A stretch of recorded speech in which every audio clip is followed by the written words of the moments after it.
Hi everyone, আমি প্রমিতা নতুন একটা ভিডিওর সঙ্গে চলে এসেছি। তো এখন বাজে হচ্ছে সকাল 8:30। তো 8:30 থেকে আমি ভিডিওটা শুরু করছি। ঘুম থেকে উঠেছি কিন্তু 7টার সময়, আজকে লেট হয়ে গেছে। অন্যদিন কিন্তু এরকম সময়ে আমার রান্না বসানো হয়ে যায়, আর আজকে তাহলে ভাবো কতটা লেট হয়ে গেছে। ওই জন্য আমার সমস্ত কাজ কিন্তু পিছিয়ে গেছে। এখানে এই যে আমি বাসনগুলো মেজে নিচ্ছি, আর এই যে এইসব বাসনগুলো না আমি রাতেই মেজে রাখি। আর রাতে বাসন মেজে রাখলে কিন্তু আমাদের অনেক বেশি সুবিধা হয়। যদি ঘুম থেকে উঠতে সকালে একটু লেটও হয়, তাহলে কিন্তু আমাদের সময় মেনটেন হয়ে যায়। আর আমাদের মাথার মধ্যে এটা থাকে না যে সকালে ঘুম থেকে ওঠার পরে আমাকে বাসন মাজতে হবে, তারপরে সমস্ত কাজ সারতে হবে। এটার চিন্তা কিন্তু থাকে না। তাই আমি বেশিরভাগই চেষ্টা করি রাতে সমস্ত কাজ, মানে সকালে উঠে যে সমস্ত কাজ করব যতটা সম্ভব হয় রাতে করে রাখি। আমি না চেষ্টা করি যখনই বাসনগুলো মাজি তখনই কিন্তু আমি এই বেসিনটাকেও ভালো করে মেজে ঘষে পরিষ্কার করে রাখি। আর আমাদের জলে যেহেতু প্রচুর আয়রন, তাই কলটাকেও ভালো করে পরিষ্কার করে রাখতে হয়, না হলে কিন্তু পুরো হলুদ হলুদ হয়ে একদম অবস্থা খারাপ হয়ে যায়। আর আমার এই বেসিনটা না অনেকটাই বড়, ক্যামেরায় অতটা বোঝা যাচ্ছে না কিন্তু ভালোই বড়। আমার অনেক সুবিধা হয়।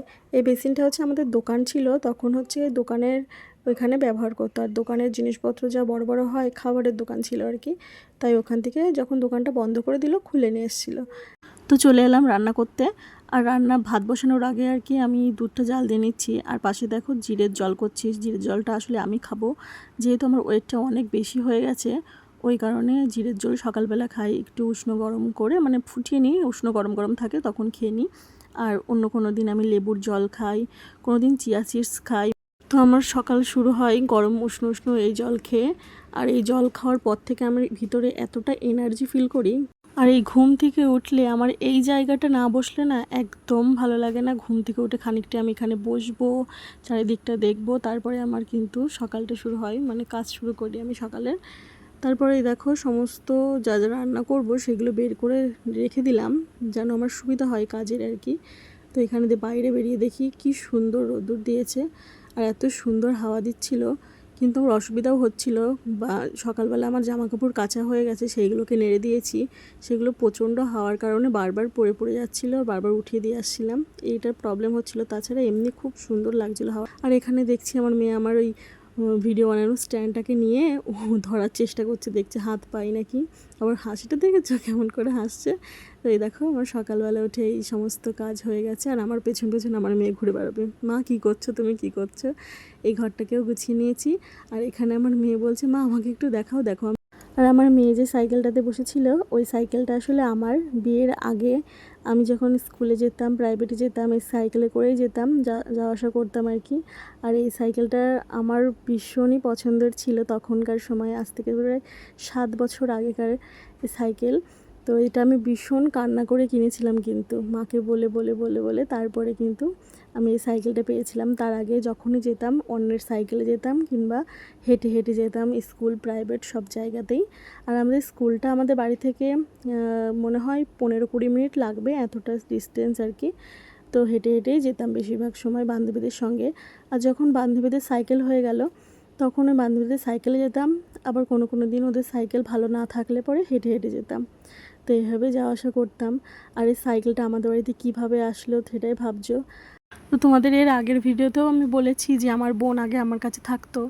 তো যখন ও আমাদের বাড়িতে এসেছিলো তখন সাইকেলটাকে নিয়ে এসেছিলো, যেহেতু ও আমাদের এখানে এসে স্কুলে ভর্তি হয়েছিল। ও তখন 8-এ ভর্তি হয়েছিল এখানে এসে। তো আমার মা যখন চলে গেল বাইরে কাজের জন্য বাবার সঙ্গে, তখন ও আমাদের বাড়িতে থাকতে শুরু করলো আর কি। তখন থেকেই আর কি ওই সাইকেল নিয়ে স্কুল, প্রাইভেট যেত। এখন যেহেতু আমাদের বাড়িতে থাকে না, তো কথা বলতে বলতে দেখো ওইদিকে আমার আলু টালু সমস্ত কিছু কেটে আলু উস্তে ভাজা করব ভাবছি। আলু উস্তে ভাজা, ডাল, মানে ঝিঙে দিয়ে ডাল করব, মুগ ডাল। যেহেতু আজকে শনিবার, শনিবারের জন্য, শনিবারে আর কি আমরা সবাই নিরামিষ খাই। শনিবার, সোমবার আর হচ্ছে বৃহস্পতিবার, এই 3টে সপ্তাহের মধ্যে, এই 3টে দিনই আমরা নিরামিষ খাই আর কি। তার জন্য এই যে এখানে পটল ভাজা করব, আর এই ঝিঙে দিয়ে ডাল, আর করব হচ্ছে আলু উস্তে ভাজা। সিম্পলই খাবো। আবার রাতে যেহেতু রুটি করা আছে, ওই জন্য এখন সিম্পল রান্না করলাম।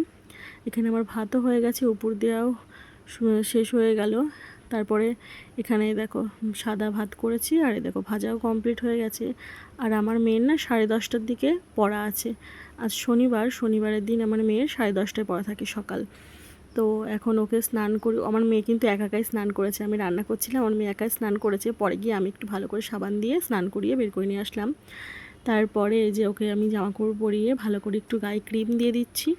দেওয়ার পরে মুখে টুকে একটু ক্রিম দিয়ে ভালো করে আঁচড়ে দিচ্ছি মাথাটা।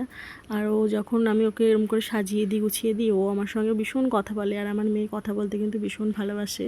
আর ও দেখেছো দাঁড়ানোর স্টাইলটা। তারপর এখানে ভাবলাম ভাজা হয়ে গেছে, ডালটা আসলে এখনও হয়নি, তাই আমি ভাজা দিয়ে আমার মেয়েকে খাইয়ে দিচ্ছি। বললাম অল্প করে খেয়ে যাও, তারপরে এসে খেও, তাড়াতাড়ি ছুটি হয়ে যাবে। তার জন্য খেয়ে টেয়ে যাচ্ছে। আর আমার মেয়ে কিন্তু আলু ভাজা ভীষণ পছন্দ করে। দেখো এখনও একা ব্যাগ নিয়ে যেতে চাই, যেহেতু বাড়ির একদম কাছে পড়াই, একদম সামনে আমাদের বাড়ি থেকে দেখা যায়। তো এখানে দেখো আমি কাজ করতে বসে পড়েছি। আর এই জিনিসটাই আমি আর কি মেশিনের কাজ করি, হাতের টুকিটাকি হাতের কাজ করি আর কি, যতটা করে আর কি নিজের খরচাটা যতটুকু, মানে আমাদের যতটুকু ইচ্ছা আমার এই কাজ করলে পরে সেই সব শখগুলো পূরণ হয়ে যায়, এই আর কি। তাই এই যে ছেলেদের প্যান্ট হয় না, হাফ প্যান্ট, ওই হাফ প্যান্টের তোমার চেন পকেট লাগিয়ে পাশের একটা পাটটা জোড়া দিলেই কমপ্লিট। তারপরে ভাঁজ করে সুন্দর করে দিয়ে আসতে হয় মালিকের বাড়িতে। তো এভাবেই করতে থাকি। আমার চেন পকেট লাগানো হয়ে গেছে, শুধু জোড়া লাগানো বাকি আছে। তো আজকে সারা দিন বসে কিন্তু আমি মাল করব। জানি না কতদূর তোমাদের ভিডিও শেয়ার করতে পারবো, মনে হয় অল্পই করতে পারবো। তো এই দেখো আমার ডাল হয়ে গেছে, এরপরে কিন্তু আর কোনো ভিডিও শ্যুট হয়নি ভাই।